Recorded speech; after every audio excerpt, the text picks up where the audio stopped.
Hey folks, welcome to Unqualified, the fantasy football podcast that's been sponsored by Taco Bell since 2017. Solely funded by Taco Bell on their own accord.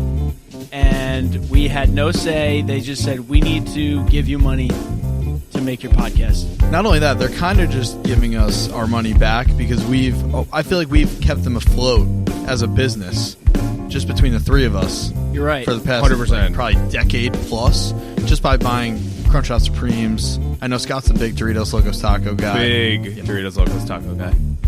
Like a big chalupa guy. Either one. I think I like the Cool Ranch obviously better. I don't know why I said I think. I definitely like the Cool Ranch one better. You know what's low-key one of the hottest items on the menu? The loaded griller. Oh, I knew you were going to say that. Nobody even knows that they're on the menu. Have I never had Chipotle chicken loaded griller. Chipotle chicken loaded griller. It is a fire. It's fire, bro. Straight fire. What is it? A loaded griller? It's a loaded griller. I don't even know what it is. But you know how you've eaten a lot of Taco Bell when they give you like a whole family-sized bag of food sauces. And none of it is marked. And it's all for different people, and you're still able to tell what it is through the wrapping. Oh, yeah. True. You just know. You know the shapes, you know the geometry of it, you know the size, the weight, the texture. The Taco Bell veteran move. You know what? So with all that said, thank you, Taco Bell. First official, maybe unofficial sponsor, and we're happy to have you as part Thanks of our so much. show. Thank you, and you're welcome. First official sponsor, Live and Moss. we'll be doing ads for them every episode. Thank Live you, Moss. Taco Bell. Get ready. Live Moss. So, how we doing? We're back. It's crazy. It's finally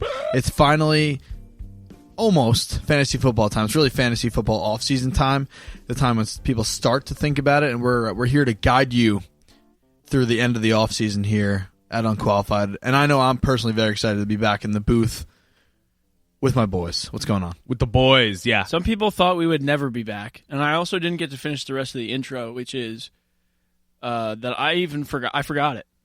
I actually forgot it. It's two fantasy football guys, rivals that have been sabotaging each other for years.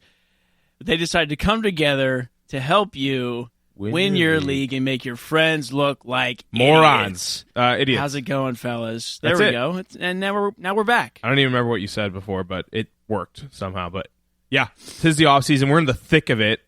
About 4 months into it, I guess. When was the Super Bowl? Mid February, and it's mid June now. We got, I think it's about 90 days until the season starts. So we hit that 100 day mark a couple of days ago. So these next couple episodes are pretty much to wrap up off-season, free agency, draft. I think we're going to start with a little draft recap, right, Sean?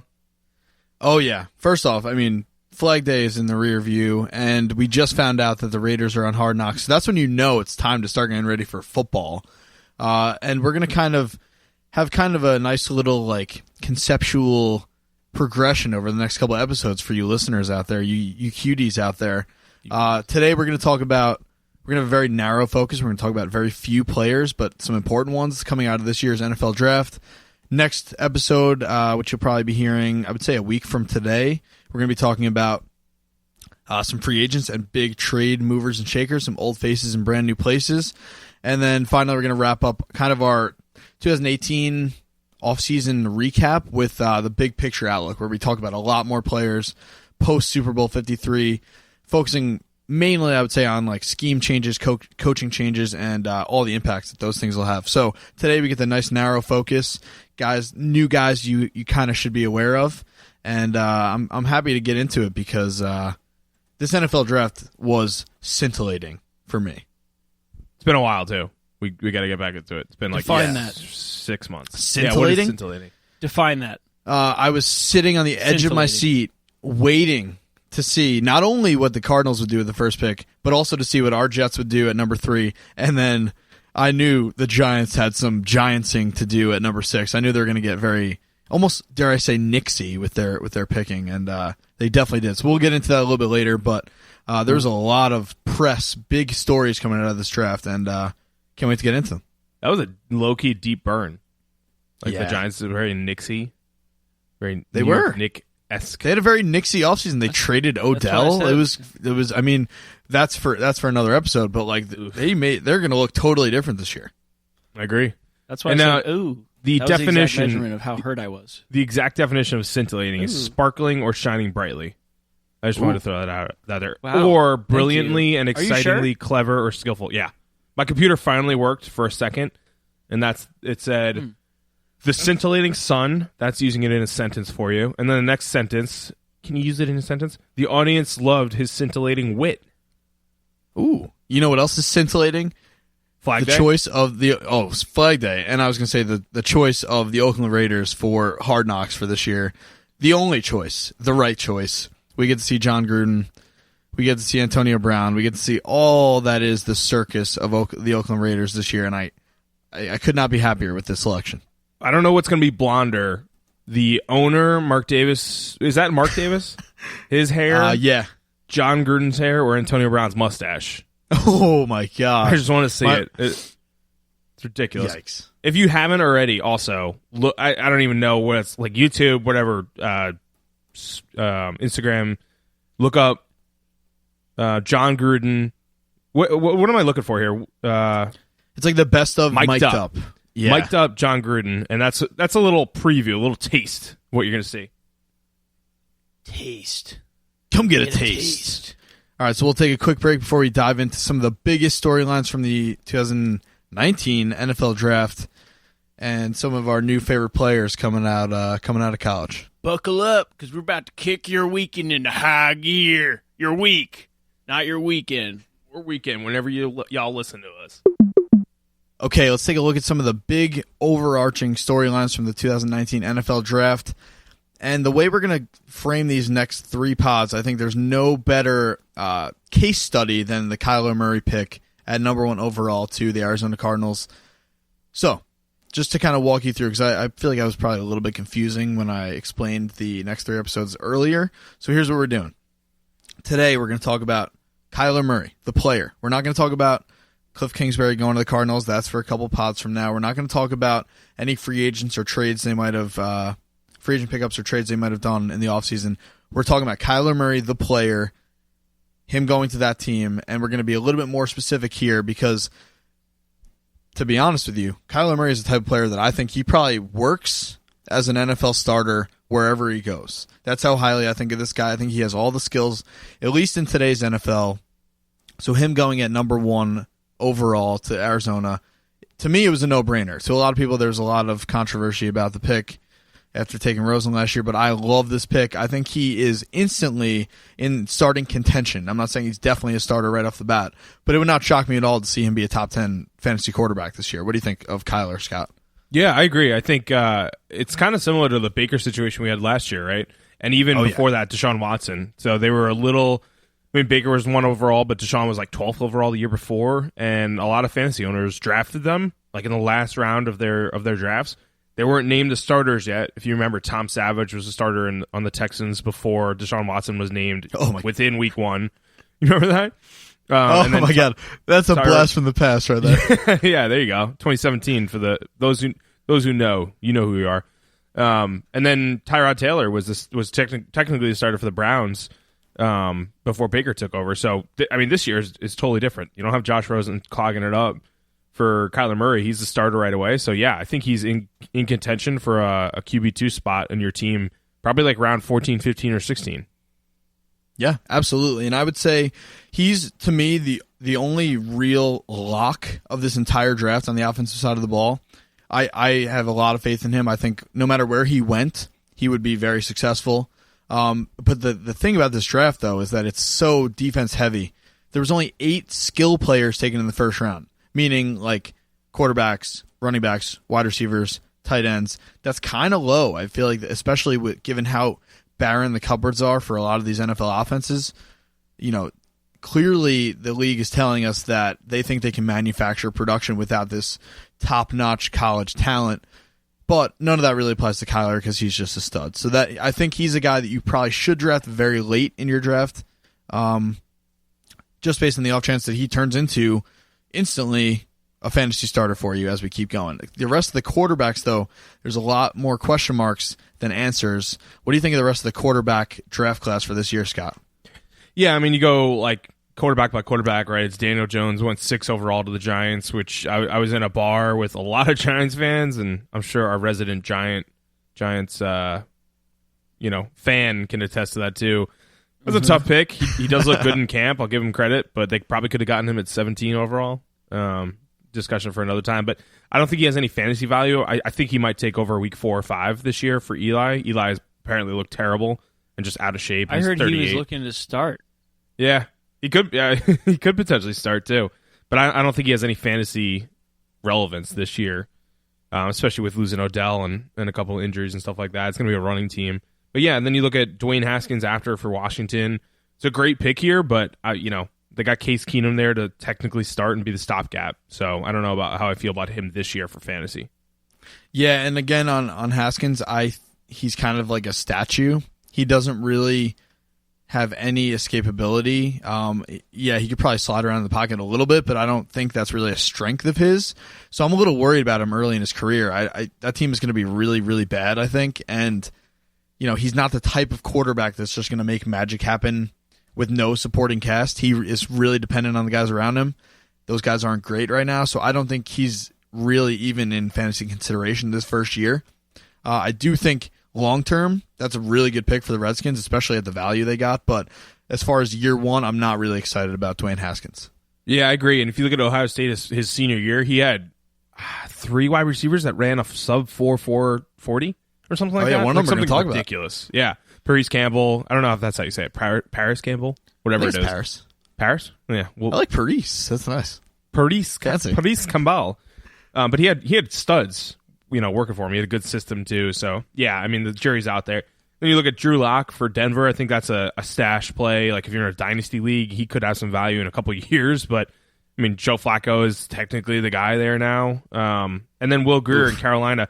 That's actually weirdly one name to be on the lookout for in round 3.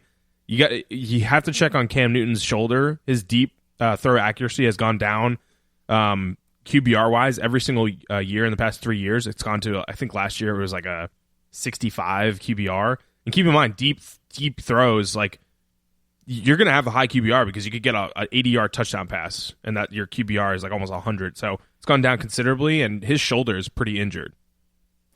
Yeah, for me, I think he's the latest quarterback picked that we probably really need to talk about. Yep. But for me, he might have the most upside outside of Kyler year one and for the entirety of his career. Because I agree. I'm told that Carolina saw him as their number 2 ranked quarterback on this draft board. And don't forget, this guy is the only guy here, obviously besides Kyler, that drew comparisons to Baker Mayfield playing in college. This guy he makes big-time throws. He's definitely a little bit raw, which I think a lot of people will forget if the hype train gets out of control here. But vegans, he has the tools here. He just needs to put them together, and there's no better place to do that than behind an established starter that's very injury-prone. Like, what else could you ask for? This guy, to me, is a no-brainer play in a dynasty league. He is like, I honestly would probably pick him after, or before, rather, the other 3 guys we just mentioned ahead of him. I would too. Yeah, I think he's the second for dynasty leagues behind Kyler Murray.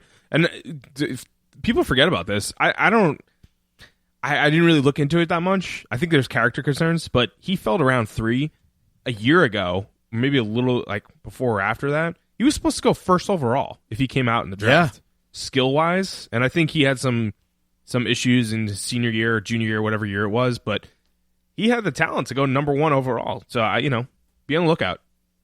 I just want to say one more thing before we move on. This is not really related to fantasy football. It's more just as a nice viewer of good, interesting football players. Trace McSorley getting drafted at the very end of the 6th round to the Baltimore Ravens. He will be, mark my words, he will be the new Taysom Hill. He is going to be so much fun in that offense because they already have Lamar Jackson, so they just doubled down and said, we just like athletes. NRG3. NRG3. We just want all the athletes. Just give us all the guys that run around like maniacs. I can't wait to see that happen and unfold in that offense. So that wraps it up for the quarterbacks. Not a very deep class, not a very great class, but 2 guys I think that could pay dividends this year. All right, let's get into some of these rookie running backs. And kind of different from the last couple of years. We don't have any guy that's really a first-round caliber rookie running back. We had last year our boy Saquon, who is in contention for the number 1 overall pick now. And a couple of years ago we had Ezekiel Elliott. There's not that guy this year. That's not how it works every year, and this year is a little bit lower ceiling, but there's definitely some depth here and definitely some guys that can be big parts of committees. I don't know if there's really any lead guy out of this class, and if there is, it's probably going to be Josh Jacobs, who went in the first round of the Oakland Raiders. We'll get to see him on Hard Knocks this year, so we'll probably get a pretty good idea of what he's all about. For me, he's really the only guy worthy of a pick in the first 5 rounds of your redraft leagues. He's probably like a 4th round-ish guy, but again, there's risk when you take a rookie running back. Just ask all the guys that took Royce Freeman last year. So Josh Jacobs, there's definitely some promise there.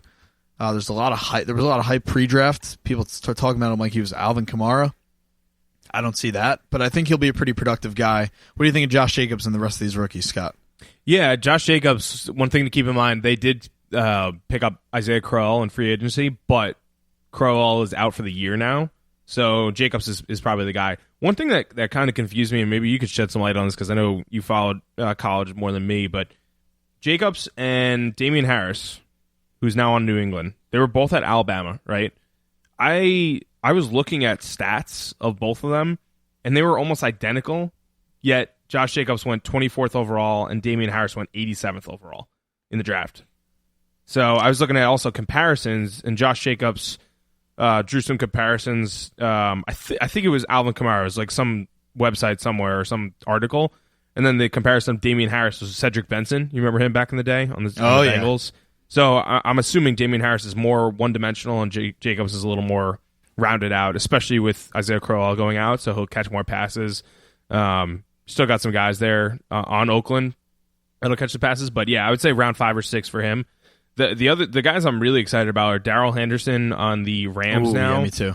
Yeah, David Montgomery in Chicago, and then Devin Singletary in Buffalo. They all kind of went in the same like round in the draft, but I mean, one by one, David Montgomery couldn't be in a better spot with Jordan Howard going to Philadelphia now, and he was extremely productive at Iowa State last year. He had 1,200 yards, 13 touchdowns. Caught a little bit, 22 catches, but I mean he's pretty much going to be like one of the bell cows there in Chicago. You do have what's the lightning bug's name? Oh, it's Tariq Cohen, my boy. Tariq Cohen, but he's more of the change of pace guy. So I'm really excited about David Montgomery to start. Yeah, I mean, to me, David Montgomery is one of those guys. He is tailor-made for you, Scott, because he's the definition of a steady Eddie. He breaks a lot of tackles. He's not gonna run for like an 80-yard touchdown ever in his career, but he's gonna break a ton of tackles. He's gonna put the ball in the end zone. He's definitely more three-dimensional than Jordan Howard was. So I think Tariq Cohen, actually, this is probably bad news for him because David Montgomery will probably cut a little bit into that receiving work. To me, he's not the most exciting rookie, but for that reason alone, it's almost a good thing for him, which means I can already see Matt Nagy and that offensive coaching staff falling in love with a guy that just gets them 4 yards a pop. So I think Dave Montgomery definitely is a guy that is worth a shot in your draft. And then just to touch real quick on that Josh Jacobs, Damian Harris thing, I agree with you. I think it seemed to me that Alabama thought Damian Harris helped them win better than Josh Jacobs because they gave him the ball a little bit more. Yeah. They both are definitely talented guys, clearly. But I would say Josh Jacobs is more of that like traitsy guy. He's a little bit more explosive. Of course, Oakland's going to fall in love with that. I don't think that means he's not going to work out, but I do think that New England clearly got the better value, getting Damian Harris in the 3rd round. It makes me a little bit worried for Sony Michel. It makes me worried that they're going to be back to their like who knows what New England running backs will do days. But again, like that's only another question mark on the Josh Jacobs column because I don't think Alabama knew which guy was better. I don't know what makes Oakland so sure that they got the right guy. Yeah, I think Damian Harris is more out of the gates. He's more a handcuff to Sony Michel. So yeah. Sony Michel, like he's going to get drafted higher this year, but he was pretty injury prone last year. So if anything, Damian Harris is that guy for New England. Another guy though, that I mentioned before, Darrell Henderson. Todd Gurley's knee is pretty banged up, and he's expected to be ready before the start of training camp. But this guy, the type of injury and ACL tear that he had in college, it was an ACL tear, right? That he had at Georgia. Yeah. Oh yeah, it was a pretty bad one. And I mean, if you remember, like 4 or 5 years ago, he was like barely going to get better before the draft in 2015, whenever he got drafted, and he ended up going 10th overall and starting before, like at the start of the season, which also wasn't expected. He was supposed to come back in like week 6 that year, his rookie year. Ended up going for over 1,000 yards his rookie year, but no injuries whatsoever. They say that injury that he had in college, within the first 4 years of having it, you're going to get injured again. And he lasted 3.5 years without getting injured. And then all of a sudden last year, at the end of the season, right in the playoff time, he was starting to get injured, which is not a good sign, but it's also a sign like that injury is pretty bad. Yeah. And I think they clearly needed to draft someone anyway. I would say independent of team, Darrell Henderson was a guy I loved coming into this year because he averaged 9.2 yards per carry last year at Memphis. 9.2. Like double what a good NFL running back will average. Obviously, he's in college, but still, he's clearly really explosive and efficient. So I would be excited about him regardless of landing spot. I agree. To me, if he gets to play the like 80% of Alvin Kamara role to like 120% of Mark Ingram that Todd Gurley will be this year, that's worthwhile. That's a worthwhile draft pick if Gurley doesn't get hurt. Yep. And I think that if Gurley does get hurt, we're looking at a situation where this guy could be a league winner. So I think, yeah, I mean, what's not to love about this guy, Darrell Henderson? And the coach, Sean McVay, even said, like, I think Gurley's days of being a bell cow back are over. The coach literally said that, out loud a couple weeks ago. So if you have Gurley, which I don't like him in the first round necessarily this year, you absolutely 100% need to take Henderson. But even if you don't, I think he's like round 8, 9, 10 guy, like a tweener guy that can be a home run pick. Absolutely. And I would say even worst case scenario for a Henderson owner, which is that they manage Gurley perfectly, he's still going to be valuable. So I totally agree. I think he's a guy that you have to take a look at later in drafts. And I could not be more excited about the landing spot because a couple of years from now, unfortunately, when Todd Gurley's no longer in the picture, this guy is going to be an absolute stud. Yep. Now you look at that last guy I said, Devin Singletary, that I'm really excited about, got drafted to Buffalo. Buffalo added a few pieces to their running game. They still have Shady McCoy, obviously, but they added Frank Gore. They added TJ Yeldon to catch passes out the backfield. But you look at Shady McCoy's stats last year, he was undraftable almost and unownable. Yeah. I mean, a lot of leagues that I had, like, if you remember, people dropped him, and then someone would be excited. Yeah, yeah, exactly. Someone would be excited to pick him up, and then they were like, okay, this guy's terrible again. So Devin Singletary, I mean, we always talk about, like, take the rookie out of, like, 3 or 4 guys that – kind of their ceilings. You already know what Shady McCoy can do, but he's way past his prime. I think he's 31 now. Frank Gore is ancient. He's like 36 or 7. TJ Yeldon is what he is at this point in his career. He's a pass catcher. Devin Singletary could be the guy. And you look at his in the 2017 season, he led all Division I FCS players with 27 touchdowns, and he had 1,600 yards that year. That was 2 years ago, and then he almost did better last year. So he's a guy that I'm really excited about, and I think he could be a really late guy, like around 13, 14, 15, like under the radar. Yeah, absolutely. He's definitely worth a dart throw late. I would say definitely late based on how much we think Buffalo will probably struggle as an offense. Let's talk real quick about 2 NFC East rookie running backs that it's almost like a tale of two cities here. They both land in very crowded backfields, but I feel that one of them will succeed, the other one I think might get lost in the shuffle. The guy I think is going to succeed right off the bat is Miles Sanders, who went to the Philadelphia Eagles. First off, it doesn't get much better as a running back name than Miles Sanders. Like, it's badass. It makes you think of like all these different stud running backs from the past. And for me, I think the landing spot is actually perfect, even though it is a little crowded with Jordan Howard and some other guys in that backfield. I think he's just better. I think he's going to come in. He's the kind of guy that when we talk about teams liking guys that they can put on the field and the defense doesn't know what's coming, Miles Sanders can catch the ball. He's explosive. He can go short yardage. I mean, outside of Josh Jacobs, this is probably the only guy I think in this draft class that could be a feature every down back when it's all said and done. And for that reason alone, I think Philadelphia's going to love that flexibility. I think this guy has a tremendous ceiling. I think he's probably my favorite rookie running back for redraft leagues this year, Miles Sanders. Yeah, and a couple like stats for you. So obviously 2017, he went to Penn State. He was behind Saquon. Only had 31 rushing attempts. Last year, 2018, he had 220 rushing attempts for over 1,200 yards, so 5.8 yards per carry. 9 touchdowns, not bad. 24 catches in 13 games. So you're looking at like 2 a game. So I think the pass catching prowess that he'll exhibit isn't going to be as high as we might think. But then again, Jordan Howard isn't a pass catcher at all either. So it could be like a 1A, 1B kind of thing. But yeah, worth a dart throw. Jordan Howard goes down. And I mean, Jordan Howard's stats have gone down considerably, consistently each year. So yeah, it's a good dart throw there too. And then the other guy you were going to mention is Bryce Love, right? Oh, yeah. Bryce Love on Washington. Yeah, I mean, you look at Darius Geis last year, drafted in the second round by Washington and out for the whole year. They brought back Adrian Peterson this year, but he's ancient also. What are you thinking of this running back situation here? This is a mess. Yeah, that's the reason that this is like the underside of that Tale of Two Cities. Like I could not be more excited about Bryce Love as a player because 2 years ago in college he was like the guy. He was like the number one running back, and then he again, which is all too common for these guys, had a debilitating leg injury, a long road back. He was not as effective this past year. And, you know, to me, that backfield is so much more intriguing in terms of the guys already there. Darius Geis was probably my rookie sleeper last year until he tore his ACL in the preseason. Adrian Peterson just said a couple of weeks ago that he wants to run for 2,000 yards.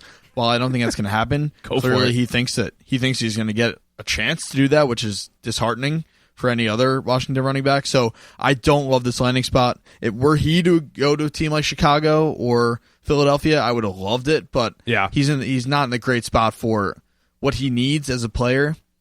So I'm not very excited about Bryce Love. Unfortunately, I thought I would be, but you know, he's kind of in that camp with guys like Travion Williams and Rodney Anderson, who both went to the Bengals behind Joe Mixon, kind of guys that I would have been more excited about in different landing spots. They won't get the chance to shine right away.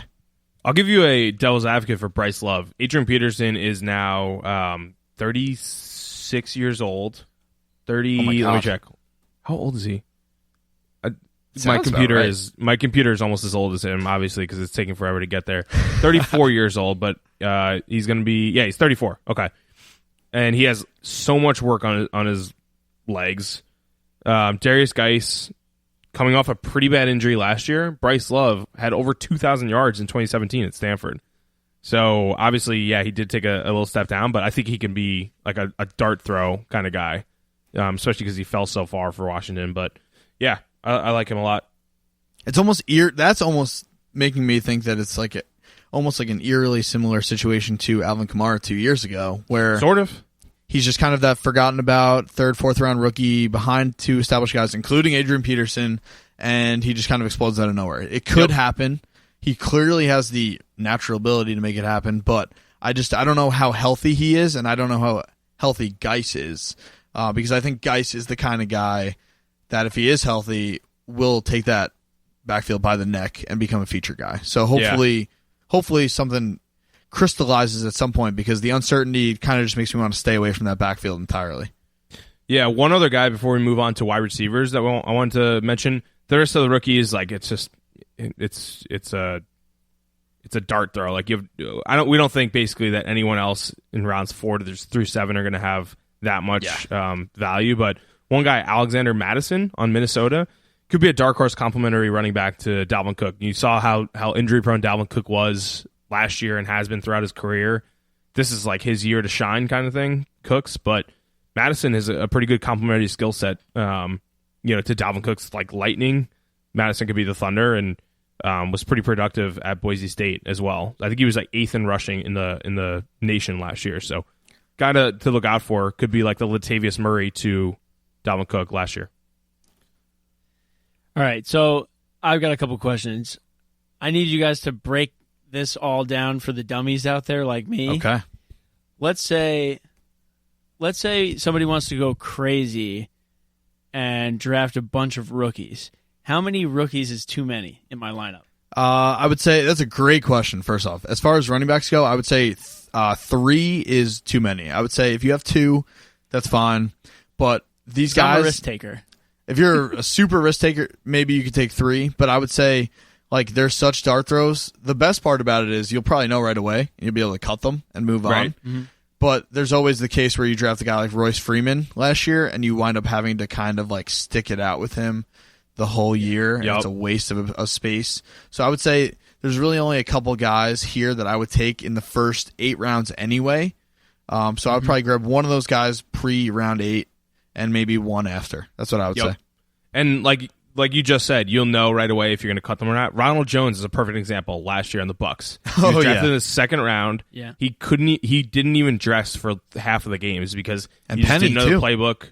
And Rashad Penny too. Yeah, exactly. Those 2 guys. And Rashad Penny was the first running back taken in the draft. So that could be like Josh Jacobs this year if you want to make a comparison. But those 2 guys were first and second round picks and couldn't even see the field for the first couple of games. So you'll know right away. Be like, all right, good, you're out.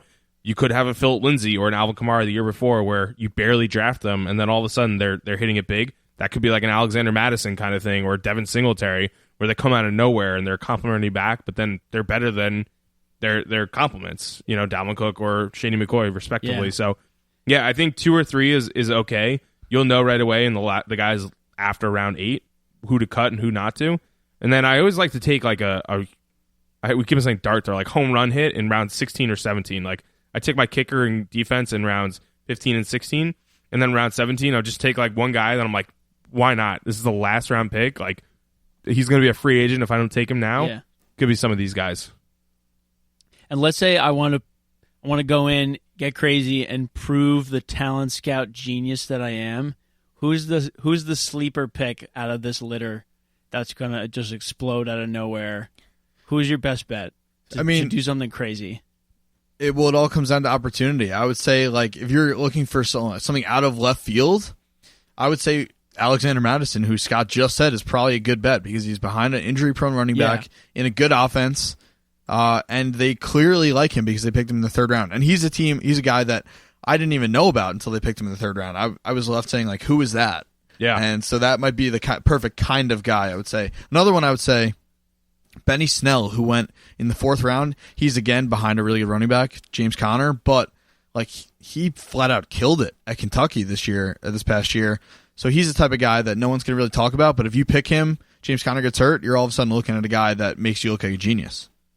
Yeah. I'd say Devin Singletary in Buffalo for those reasons too. I don't think he's even going to get drafted, but that's a guy I might take in like round 17. Okay, let's look at the rookie wide receivers for this 2019 draft class. And this, again, keep this in mind. These guys are dependent on the guy throwing them the ball. So I know we're talking about just the player right now, but the landing spot can't be ignored. When we talk about, for example, Marquise Brown, who's actually the first guy we're going to talk about. First wide receiver taken this year by the Baltimore Ravens in the 1st round. First off, could not like this guy more as a player. To me, I think he is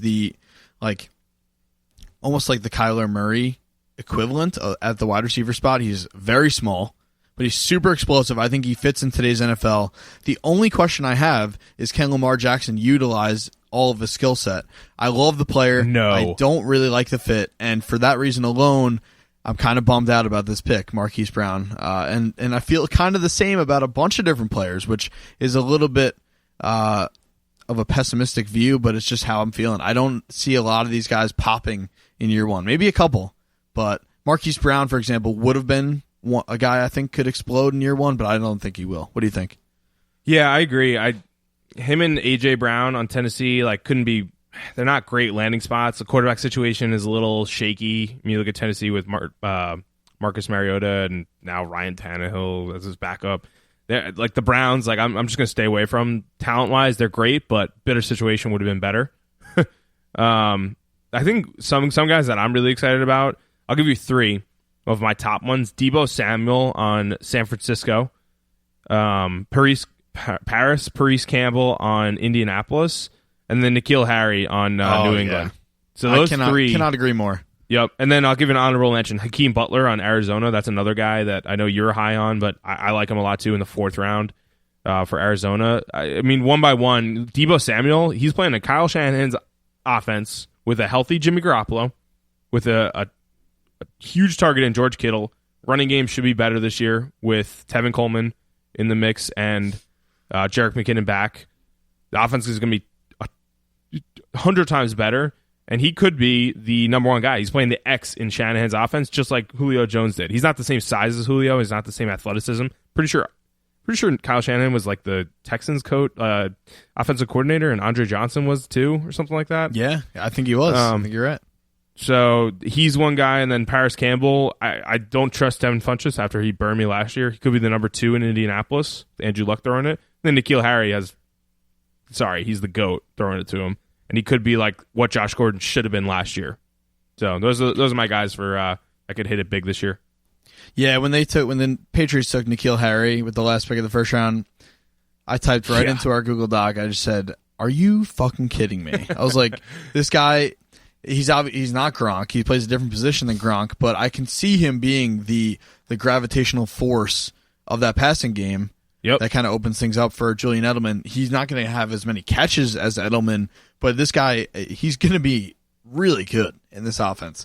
And I know Bill Belichick, actually, the one thing he doesn't do very well is draft rookie wide receivers, but I think N'Keal Harry is going to be really scary in that offense, starting right away, by the way. I think he's a guy that can probably be rostered, and that's more than can be said for a lot of these guys. I agree on Paris Campbell. I'm definitely in the Devin Funchess hater club. I think Paris Campbell is going to be like a slot plus guy. Like he's really explosive, but they're going to have him run a lot of short and intermediate routes. Love that.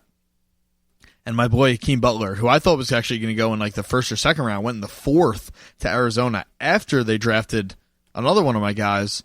I could not have loved the Arizona Cardinals passing game draft anymore. It's impossible.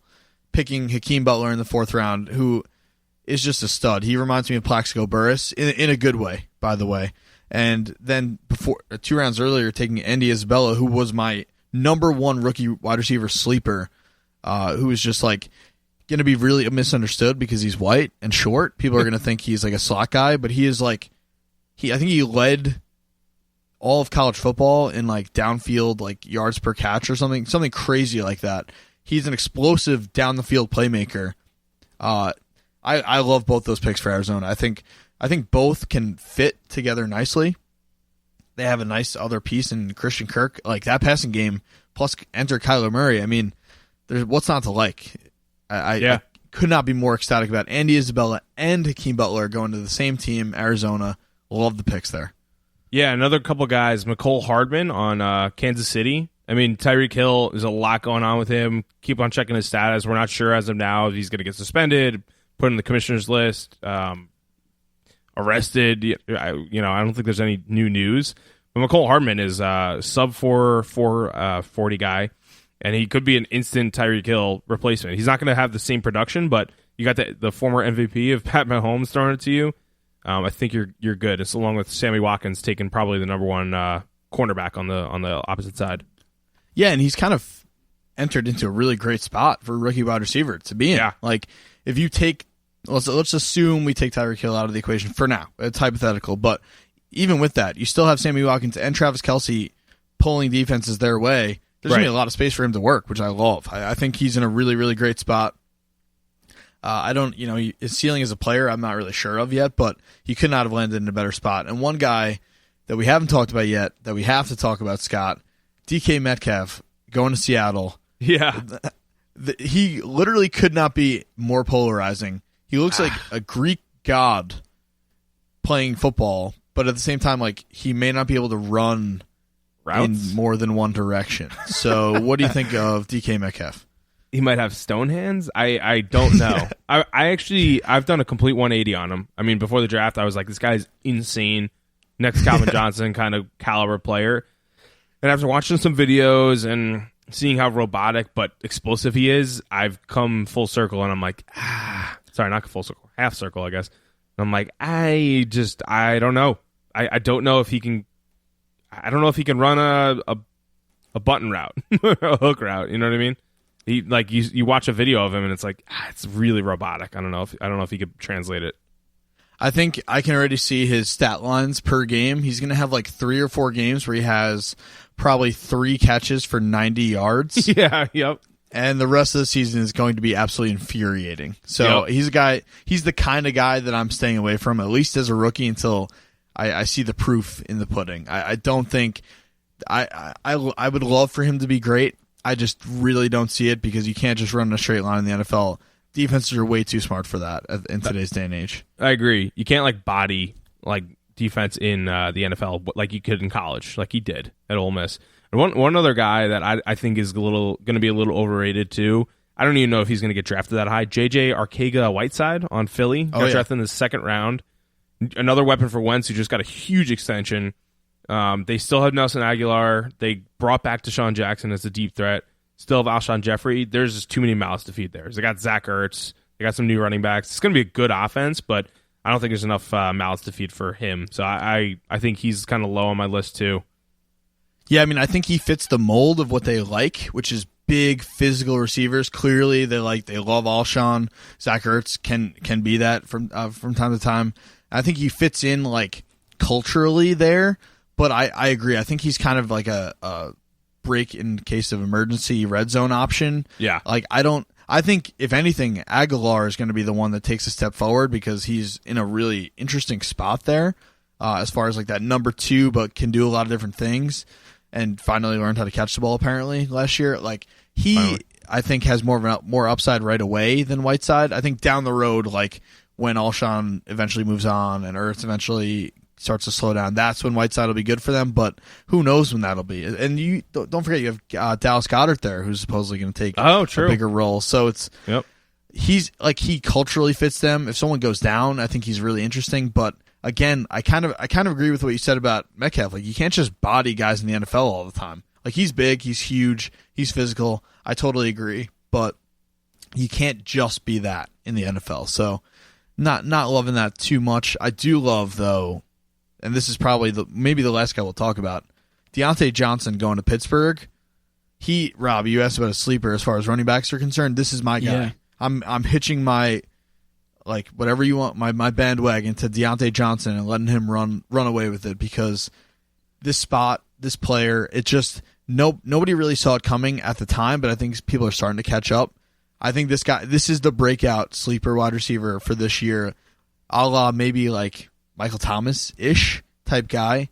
Deontay Johnson, I think, could be a stud in this offense. Yeah, I love that. Noted. He could take over, he's not going to take over AB's production, but he could. He's his same size kind of thing, and Juju's the guy there now, but he could be the number 2. There's no one really else stepping up to the plate. You got the former Jaguars wide receiver that they just got. Moncrief. Dante Moncrief. But he's brutal. So, yeah, I like that too. I think my guy is, like I said before, Deebo Samuel. So that question you asked before about running backs, Rob, that's my guy that could break out for San Francisco. And when you pick these guys, is it solely based on how you think they're going to perform, or are you taking into consideration their landing spot? Is it the whole package that's exciting you, or is it one particular thing? I would say, I'm not drafting a rookie unless I think that they have immense talent. I'm not going to pick them just based on the landing spot, but that can be a disqualifying factor. For example, let's take a look here. I'll give you an example. A.J. Brown. I probably won't draft him because I hate the landing spot there in Tennessee, whereas if he went somewhere else, I probably would have picked him. Yeah. I'll give you an example of 2 guys. In a vacuum, DK Metcalf would probably outperform Paris Campbell. But since DK Metcalf is in Seattle and they don't throw it a ton, and he can't really run routes, and there's 2 or 3 other mouths to feed compared to Paris Campbell, who could be the second guy in Indianapolis, behind T.Y. Hilton. I would rather take Paris Campbell then. Talent wise, DK Metcalf is probably more explosive and more talented, but the situation is really important. Right, and most likely they're not going to end up in a good landing spot unless they're really talented anyway. Right? So yeah, exactly. True. I would say I have a question for you, Rob. We got some crazy names in this wide receiver draft class. What's your favorite name? Because let's be real. Take a look at all the wide receivers in the NFL right now that are studs. Odell Beckham Jr., DeAndre Hopkins. Who else? Devontae Adams, Julio Jones. They all have sick names. Juju Smith-Schuster. I really do. Who fits that? I really do think bill? I really do think there's a psychology thing going on there with the cool names, where if you have a unique name, it drives you to be unique as a player. Ooh. I think Nikhil is an interesting name, but I don't think the last name. Like he's weird because he's got an interesting first name, but his last name is extremely boring. And then you've got Andy Isabella, which sounds exquisite, and then JJ Arcega Whiteside. Is that how you pronounce it? It is. Yeah. I guess I said it wrong. That before. sounds very official, and he's probably pretty serious. But the one I think that sticks out to me most is Miles Boykin. Yeah, Boykin. Can't go wrong there. I don't know what it is. It's just fun to say, and it's like anytime somebody's named Miles, I feel like they're just solid. Miles is like a cool name too. It like is. A cool it's a really cool name. You don't really see any nerds named Miles. Miles Boykin's my number one pick. I like that. To come out of nowhere just because of his name. Oh my God! What about Darius Slayton? Oh yeah. Do you see how that's spelled? Slayton, and he's on your hometown New York Giants too. You should go get a jersey. What about Juwan Winfrey? That's great. Oh, you guys are undrafted free. Sorry, First I off, blacked out for a second there. Juwan Winfrey. I'll give you the two ends of the spectrum before we go. Right, so we have in the UDFA undrafted free agent market, we have both DeMarcus Lodge and Lil Jordan Humphrey. That's LIL' Jordan Humphrey. And then Tampa Bay, towards the bottom. Tampa Bay in round 6 decided to pick a guy named Scott Miller. That's like Andy Isabella, Scott Miller. Yeah. Scott Miller, Lil wide Jordan receiver. Humphrey. Keep an eye out for Lil Jordan. Lil Jordan. Oh, that went off the rails. But, it is important to get a good name on your team because you might be naming your fantasy team after them. You never know. Okay, let's talk about something that we honestly probably don't need to talk about for that long, Scott. Rookie tight ends, they almost never make an impact right away, right out of the gate. I'm going to say for the long-term future of the position, please, for the love of God, let someone or some of these guys be good because we desperately need an influx of talent at the tight end spot. Please. Some of the first guys to go off the board in round 1, both from Iowa. I kind of was excited about both and didn't love the landing spot for either one. The first one, TJ Hawkinson, I think can be really, really good. But he goes to Detroit where, there's a little bit of a limited role because they utilize the 2 wide receivers so often. We just saw Eric Ebron flame out there. I think he's a really interesting player. You know how much I hate the Detroit Lions, so I'm not really thrilled with that. And then Noah Fant, his teammate at Iowa, going to Denver, a move I love down the road, but not right away. I don't see either of these guys making a huge impact as a rookie. What do you think? Yeah, I agree. I think TJ Hawkinson next year will be a good pick, but Stafford really never throws it to tight ends, and Noah Fant, same thing. I mean, like he could eventually, Flacco and him could develop some chemistry like Dennis Pitta and him did back in the day in Baltimore, but that won't happen until next year at the very least. So, yeah, stay away from all the rookie tight ends for this year. I would say down the road, I kind of like Irv Smith Jr., even though the Vikings just extended Kyle Rudolph. This is a brutal spot. I think as a player, he's kind of interesting, but I definitely don't love the landing spot. 2 guys to keep an eye on, like way down the road, like 2 or 3 years from now. Green Bay drafted this guy, Jace Sternberger. First off, great name. And second off, Jimmy Graham will not be around for that much longer, and he's in a really interesting offense there. So definitely a big fan of Jace Sternberger out the gate. And then Dawson Knox joining that like rookie renaissance in Buffalo.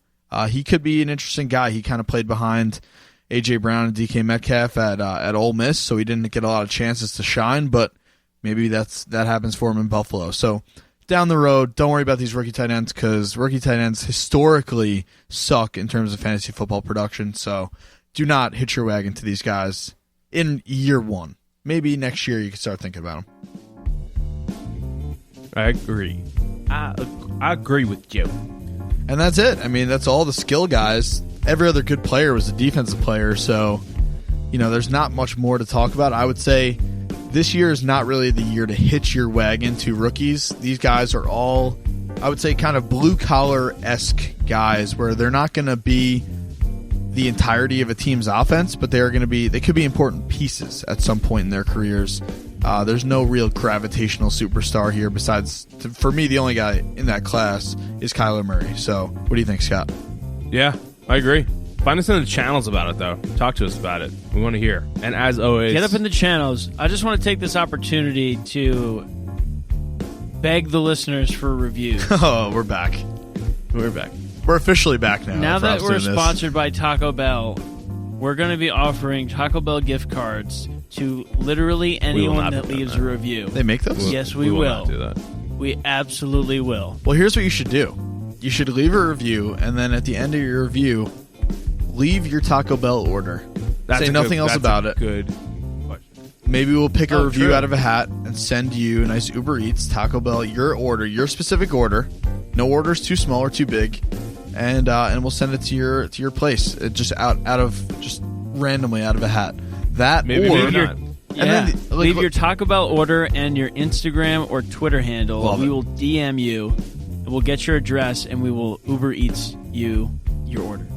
And look, the worst case scenario, you write a review and people are confused as to why you put your Taco Bell order in the review of Fantasy Football Podcast, but that'll be just like our little secret, our little joke, us and you. We won't tell anyone. Or maybe we'll read it on the pod. You guys are the best, you cuties. Thanks for listening. Yeah, thanks for listening. That's a great point. Yeah, thanks. Hey, thanks.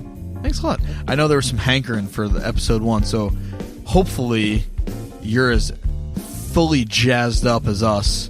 Fully torqued. For UQ to be back for 2019. We could not be more excited. Absolutely torqued out of our minds. Torqued up. See you later, torkers.